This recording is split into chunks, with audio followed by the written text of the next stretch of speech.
గత ఆర్థిక సంవత్సరం దేశంలో విదేశీ ప్రత్యక్ష పెట్టుబడులు భారీగా పెరిగినట్లు కేంద్రం వెల్లడించింది. 2024-25 ఆర్థిక సంవత్సరం భారత్లోకి దాదాపు $81.4 బిలియన్ ఎఫ్డీఐలు వచ్చినట్లు కేంద్రం వెల్లడించింది. అంతకుముందు ఆర్థిక ఏడాదితో పోలిస్తే ఈ మొత్తం 14% అధికమని వివరించింది. గత మూడేళ్లలోనూ ఇదే అత్యధికమని పేర్కొంది. గత ఆర్థిక ఏడాదిలో వచ్చిన ఎఫ్డీఐలలో దాదాపు 51% మహారాష్ట్ర, కర్ణాటక రాష్ట్రాల ఖాతాలో చేరినట్లు వెల్లడించింది. అత్యధికంగా మహారాష్ట్రకు $19.6 బిలియన్ విదేశీ ప్రత్యక్ష పెట్టుబడులు వచ్చినట్లు కేంద్రం తెలిపింది. ఇది దేశానికి వచ్చిన విదేశీ ప్రత్యక్ష పెట్టుబడుల్లో 31% అని చెప్పింది.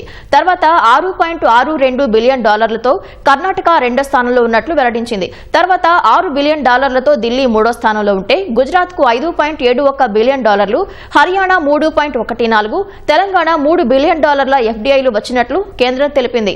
మౌలిక సదుపాయాలు వృద్ధి కారణంగానే మహారాష్ట్ర, కర్ణాటకలకు ఎఫ్డీఐలు పెద్ద ఎత్తున తరలివచ్చినట్లు పేర్కొంది.